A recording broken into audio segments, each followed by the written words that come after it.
If you do have your phones with you, please silence your mobile devices or phones and other devices that you have. And if you come up, please remember to cut the red light on your speaker. Gentlemen, you have the agenda in front of you. I'll accept a motion at this time to approve. All in favor, raise your right hands. That's 3-0, Madam Clerk. Our first presentation today will be recognition of the Governor's Volunteer Service Award, which is a placeholder. We were not able, any of us, I think all of us had commitments when this was a different time of the year than what it had been before, Kay, if I remember correctly, and we all had previous engagements, and we did not get to go. Jeff and I went last year. Very, very honored to be invited to go to that. So since we didn't get to go, we've asked these folks to come here, and so we could recognize them at their regular meeting. Without objection, I would like to leave that on the agenda. Hearing no objections, we will go ahead and move that on the agenda. Moving on to our second presentation will be the financial data for the period ending March the 31st, 2019 from the Burke County Public Schools, presented by Keith Lawson, Burke County Public Schools Finance Officer. Keith? Good afternoon, Chairman Carswell, Commissioners, County officials. Thank you for allowing me the opportunity. I will be rather brief this afternoon, but of course I'll be more than happy to entertain any questions or go into further detail on anything that you would like. I feel like I bore you all to tears. It's the exact same schedule every quarter, just different numbers. The first sheet in your financial packet represents total revenues anticipated for Burke County Public Schools for the year 2018-19. As you can see, our previous year, last year's total revenues were $106.6 million.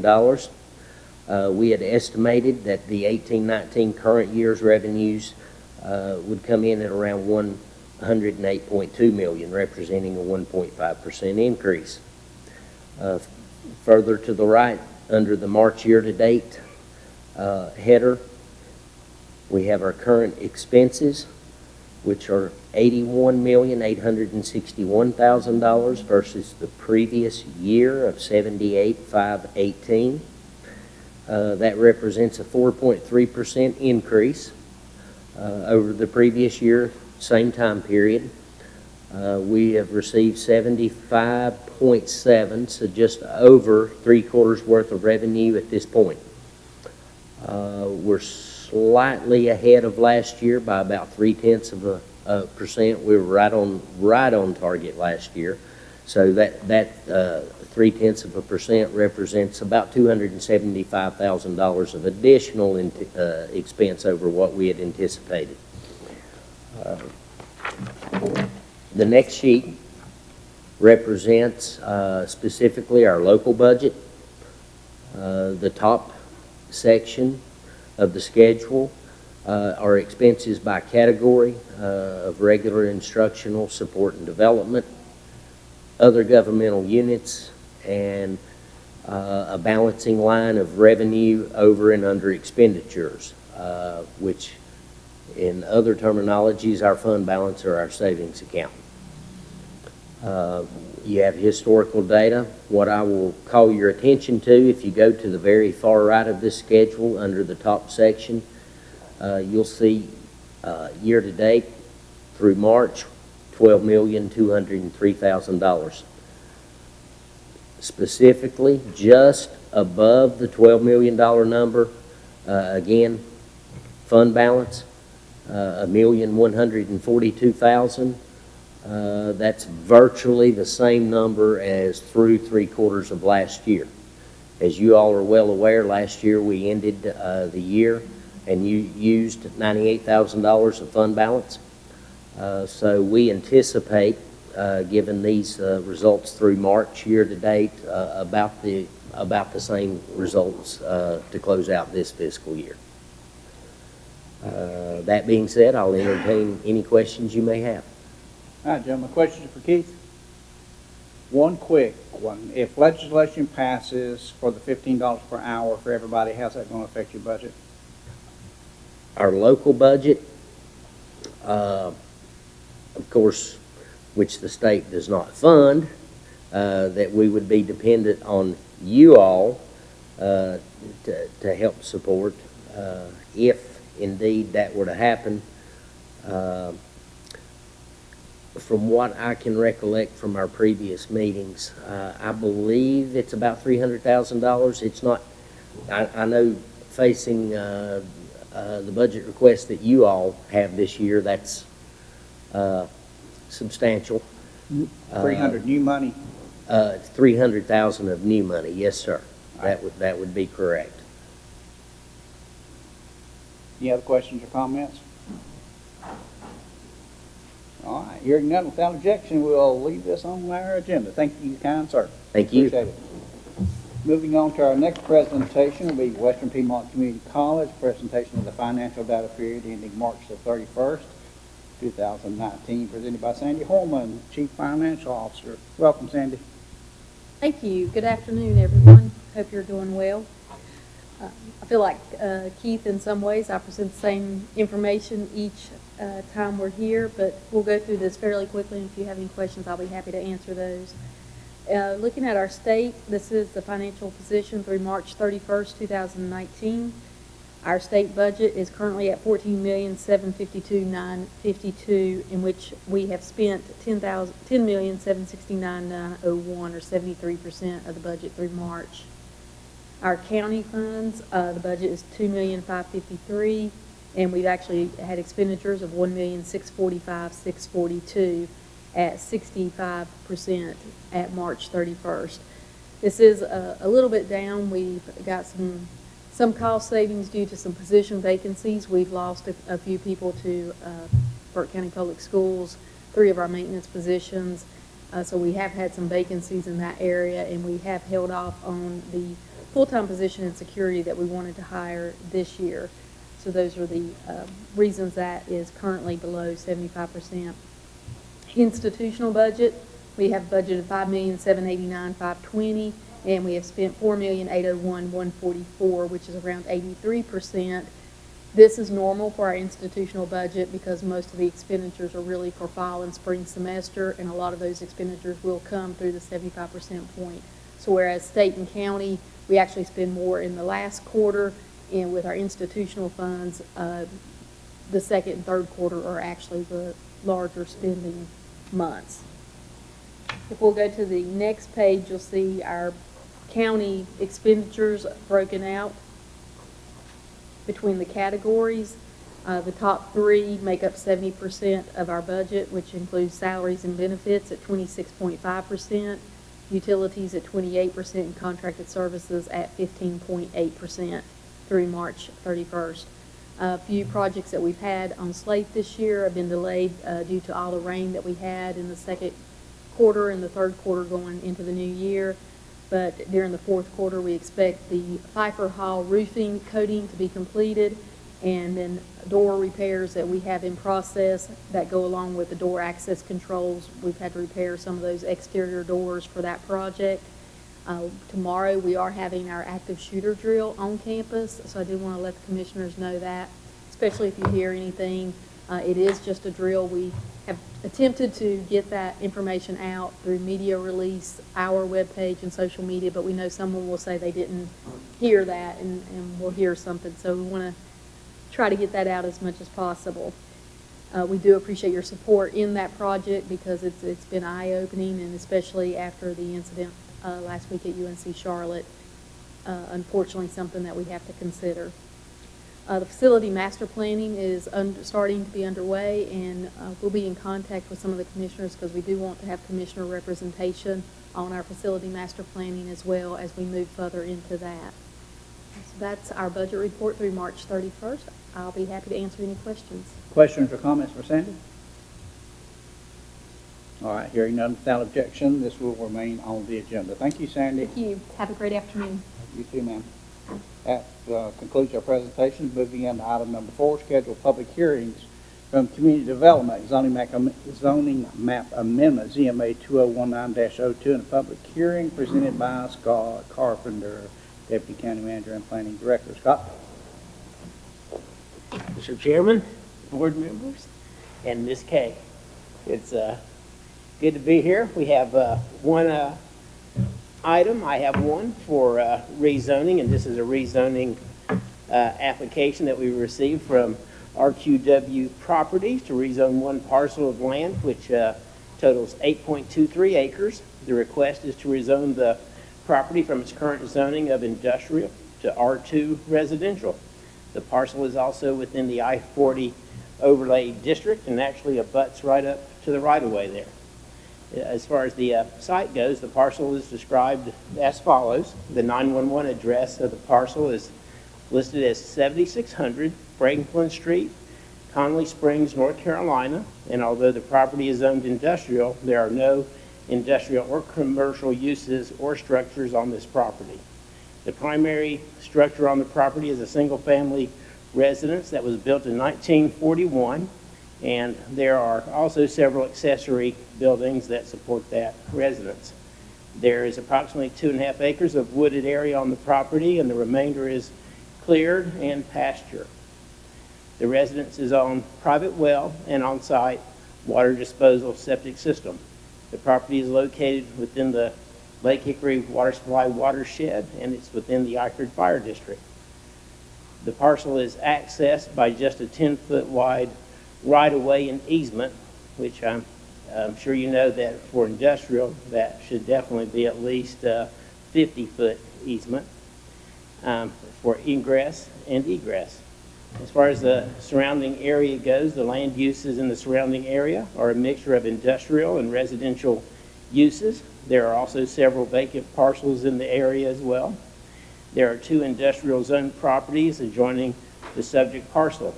There are also multiple residential zone properties adjoining this property. If you look at your aerial land use map, you can see the property, and you can see that it looks just like a farm, so I think it was probably an active farm at one time.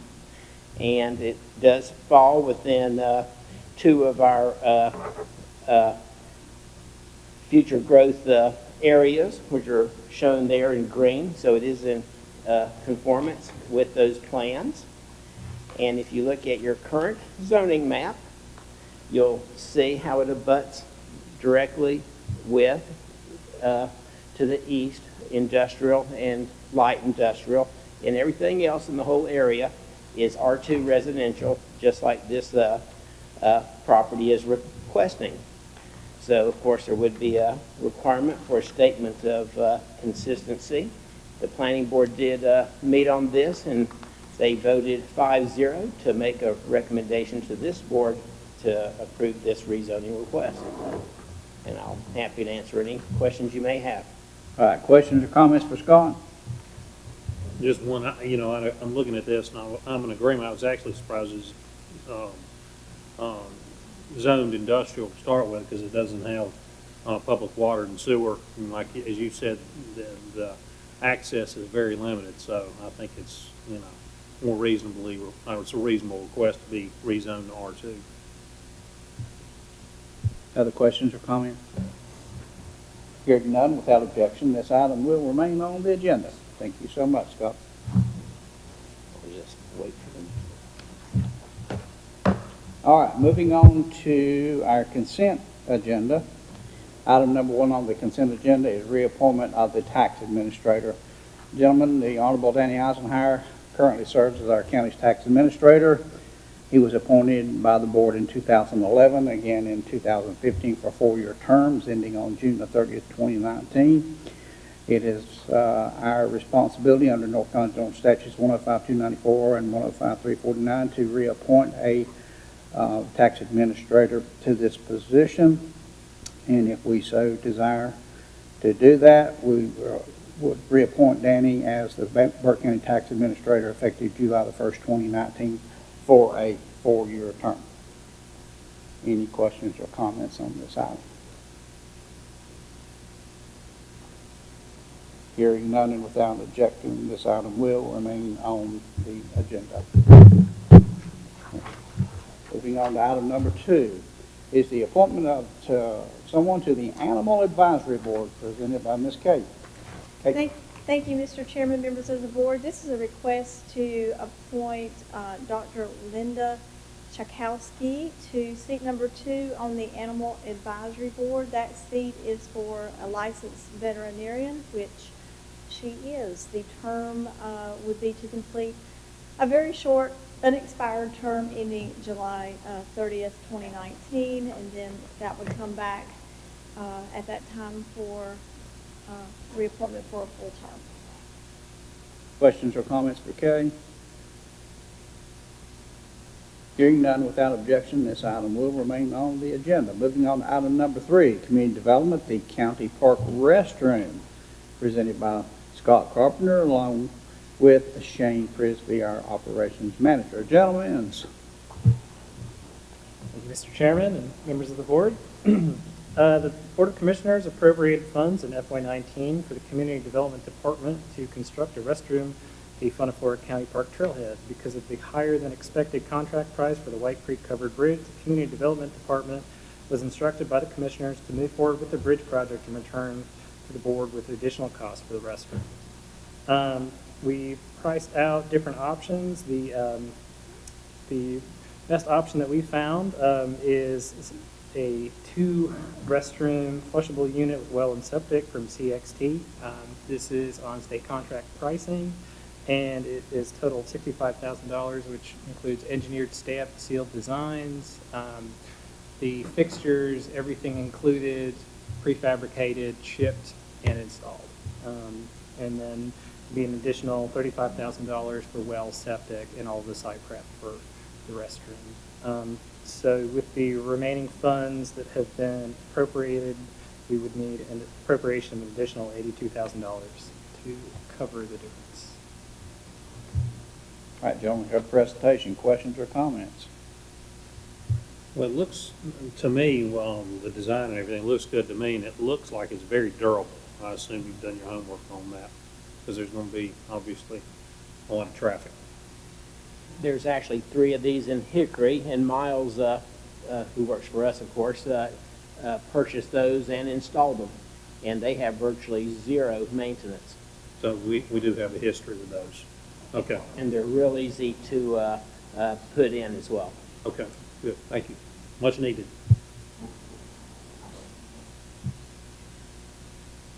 Yes, ma'am. I think we would like to add a water fountain for our 4-legged friends, whether that's, yeah. That's easy. But I think that'd be a great addition to the trail, having been up there and seen a lot of people with their dogs, including my Bailey Boo Boo. I also would like to mention that Commissioner Taylor called and expressed some concerns, so you all might want to maybe consider putting this on for item for decision, just in case. His concerns were regarding? Price per square foot, size. He also wanted to know the estimated amount of usage, and whether or not a stick-built concept was doable. I can answer the stick-built question. We worked with Destination by Design, and the price of the stick-built was $78,000. This is $64,900, and this will last a whole lot longer than the other one.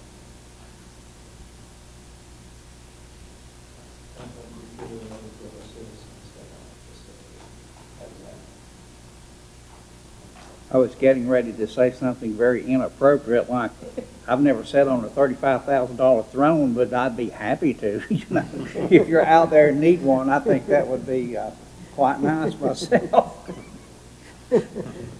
Plus, I think when you do the underground work and everything, that kind of, and how does that kind of work, Shane? What do they do as far as septic? So we would be installing a septic system, which we have budgeted for $5,000, as well as a well, $10,000. These items would have to be done regardless. The only option you'd have outside of that would be a true pit toilet, which would still be a pump and haul system, so you'd still have to build some sort of access to get to it. So while we were looking at this and pricing out other options, we felt that this was really the best intersection with versatility and honestly one of the cheapest options that we found that had everything ready to go and long run has the least amount of maintenance cost. Plus, again, as I said, it's already been designed, which we wouldn't have to incur those costs. It's been, engineered, stamped, sealed, and it comes installed with all of the fixtures, everything in there. And I don't think you'd have. Includes hookup too. And hookup. So I don't think you'd see much of any savings at all with a stick built. And in fact, I think we'd be chasing other maintenance issues down the line. So I think this is the best option for the best price for the least amount of maintenance and I think the highest user satisfaction.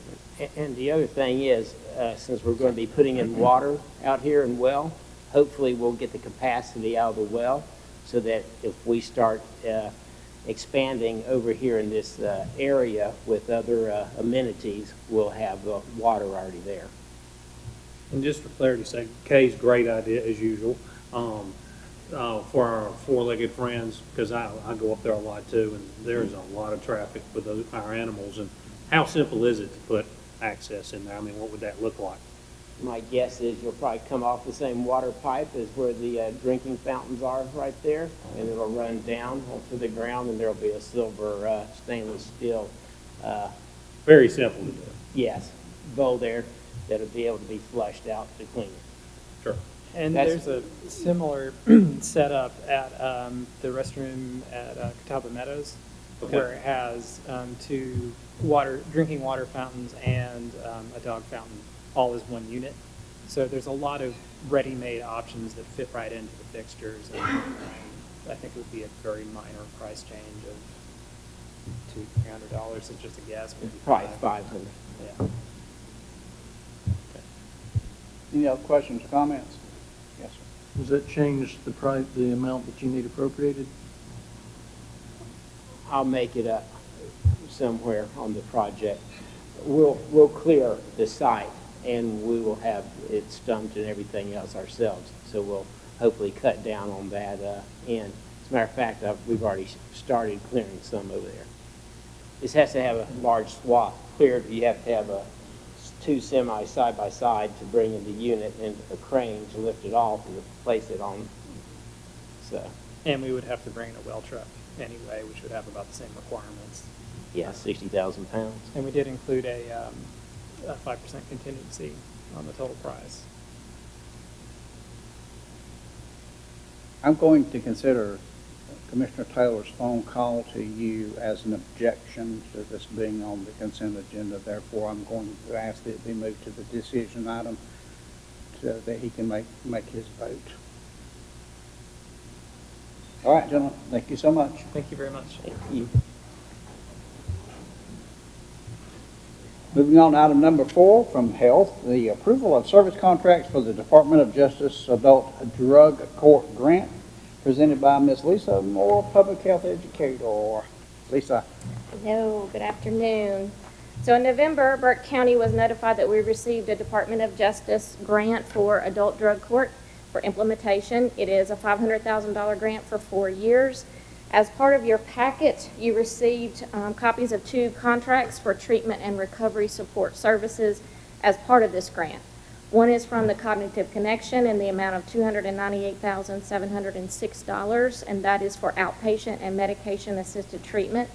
The other is for Burke Recovery in the amount of $126,878 for basic substance use outpatient treatment and recovery support services. These are for those that are referred to and participate in our Burke County Recovery Court. The contracts have been reviewed by the county attorney, and we are asking this board to approve the service contracts and authorize the county manager to execute the agreements on behalf of the board for the grant award so that we can execute and reimburse for services rendered within the grant. I'll Thank entertain you. any Lisa, questions or comments for Lisa on the free money? Mr. Chairman, there will have to be a little language change. I hope to have that by the end of the week All right. on the contract. Any other comments or questions? All right, hearing none, without objection, this item will remain on the consent item agenda. Thank you, Lisa. Thank All Moving on to item number 5, general services, acceptance of a state loan for the Eckerd Creek Pump Station project, presented by Miles Champion, our general service director, and Benji Thomas from Weston Associates. Gentlemen. Good afternoon, gentlemen and ladies. In March of 2019, the local government commission approved a $1.6 million clean water state revolving loan fund. 0% interest, $500,000 principal forgiveness loan for Eckerd Creek Pump Station Rehabilitation Project.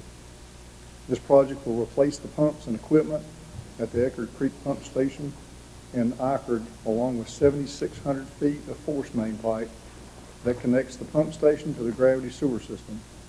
The project will address failing equipment and materials in order to maintain sanitary sewer services in the Eckerd area. The next step is to adopt the following resolution and to execute the offer and acceptance document, standard conditions for the federal SRF loans, and the sales tax certification. As an update, plan review is almost finalized, and the project should go out to bids before June 1. A contract could be awarded in July or August at the latest. Budgetary effect, none currently. However, that an estimated annual debt payment of $56,700 will be due beginning approximately May 1st of 2021, or no sooner than 6 months after the project is completed. In addition, a one-time 2% loan closing fee, estimated to be $32,680, will be due when construction begins, prior to the first loan disbursement. Approval is recommended. All right, gentlemen, questions, comments? All right, hearing none without objection, this item is going to remain on the consent item agenda. Thank you so much. Thank you. Appreciate it. Moving on to item number 6 from the IT department, reclassification of a 911 technologist to a senior IT technician, presented by Steve Bennett, our IT director. Steve? Good afternoon. Good afternoon, sir. We had a vacancy in the IT department, this 911 radio technologist.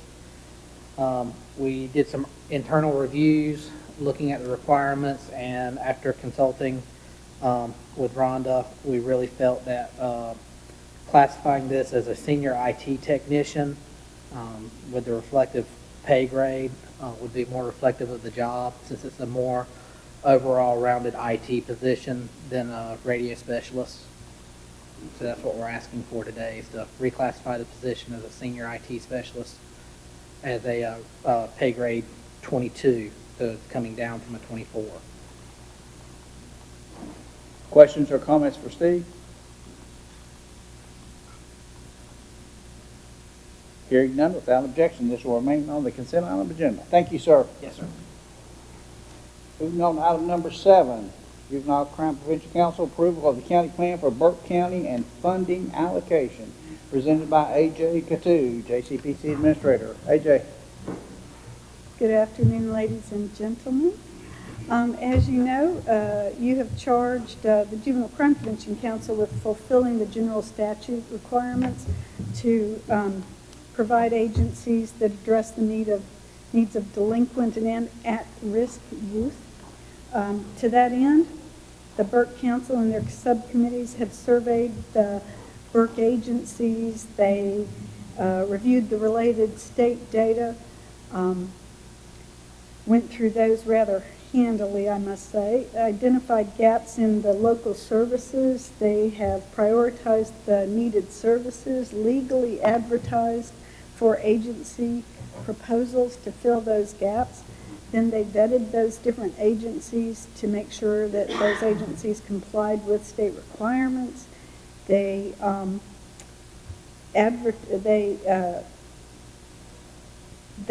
vetted those agencies rather severely this year to make sure that all of those were met.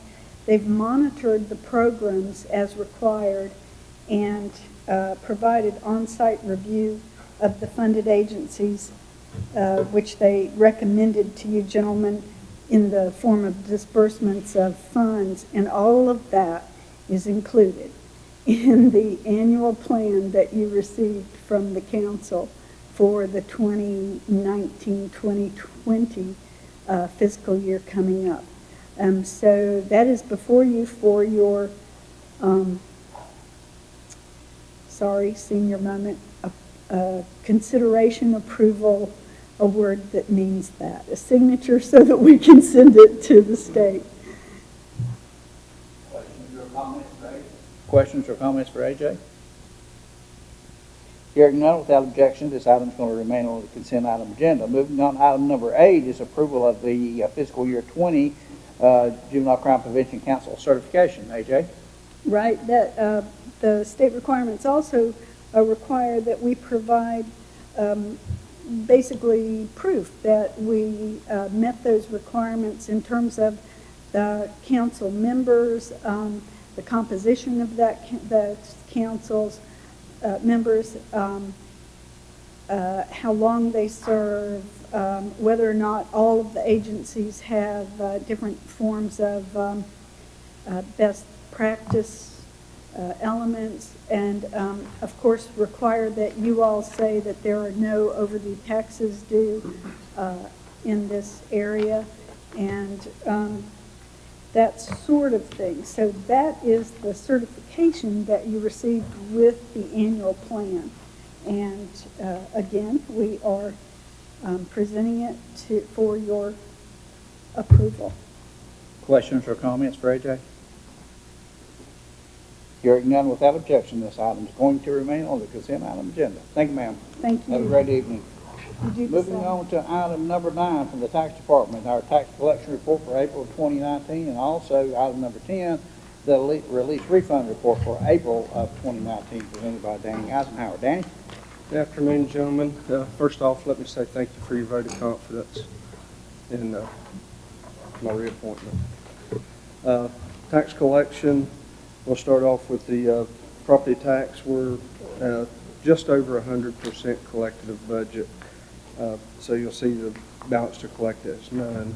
Motor vehicle tax, we're at 85.95% collected. The two together give you an overall collection rate of 98.73 for the taxes. Delinquent taxes, we're at 74.95%, and late less penalty at 89.74%. Questions on the tax collection report? Move on, Danny. Okay. The release refund report for April, we have releases in the amount of $5,814.97. There was $5,644.02 rebuild, giving us a net release of $170.95. We had refunds in the amount of $15.46. On the vehicle tax, we had refunds in the amount of $259.62. Questions on the refund report? Hearing none, without objection, both of these items will remain on the consent agenda item. Thank you, John. Thank you, sir. That concludes consent agenda. Moving on to items for decision. The first item will be presentation of the recommended budget for fiscal year 1920 and scheduling of the public hearing presented by Mr. Brian Steen, County Manager. Brian? Thank you, Mr. Chairman, members of the board. As usual, we will have the actual recommended budget for you on the evening of our official meeting for the month. And Madam Clerk will schedule the public hearing as normal. Questions for Brian at this time?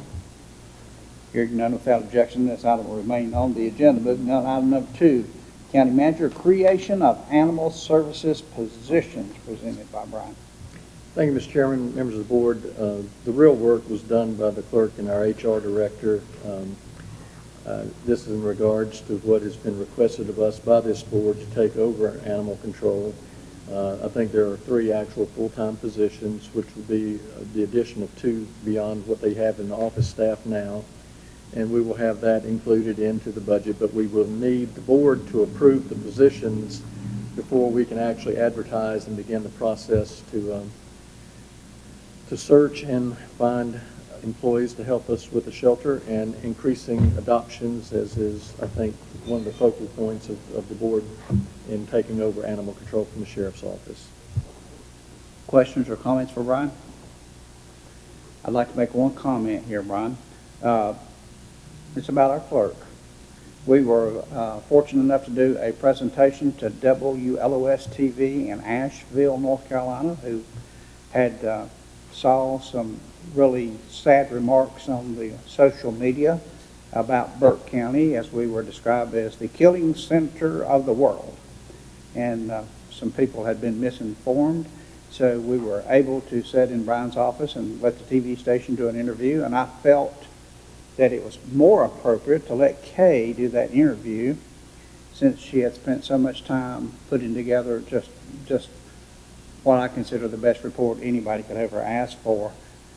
With that report being done and Kay's expertise sitting in front of a TV camera, she's to be commended for what she did, and we presented Burke County's case, and I think several of the folks that actually called me a few names when they called me the first time called back and apologized after they found out the real truth of what we were trying to do. And heard nothing but just positive remarks all across the county for what we're trying to do with our new Animal Services Center. And I'm just proud that we have taken on this operation, and I think the greatest thing that could happen is put it under the county manager's purview, and I think we'll move forward. And as I said in my speech, I wanted to do it one time and do it right. I think we got the people that's going to do that, and I just wanted to make that comment today. And thank you, sir, for everything, and ma'am, for everything that you two have done. Any other comments? All right, hearing none without objection, this item will remain on the agenda. Moving on to that's the decision items. Moving on to reports from Finance. County Financial Report ending March the 31st, 2019, presented by Margaret Pierce, Deputy County Manager, Finance Director. Margaret? Hit my button before I get fussy. Okay. Your report looks a little different this quarter. I met with Johnny and looked at it, just trying to make sure the information reports what you needed to see. Expanded your revenues a little bit. Your expenditures are basically the same. We grouped a few of the small ones that felt like that wasn't necessarily where your focus was, and they're very acceptable. Brian and I are looking at them on a regular basis, especially lately, and will be more in the future. So, Whoa, pardon me. Of all people, it had to be me, wasn't it? And that's a loud ring. we are at March, you're at 75% of the year, so you'll see normal revenues that should be above that are revenues like sales tax, where it's 2 months behind that, are in good shape. It's slightly below the 50% we'd expect, but that's very normal for this point in the year. All other revenues are exactly where we need them to be. Expenditures are in great shape.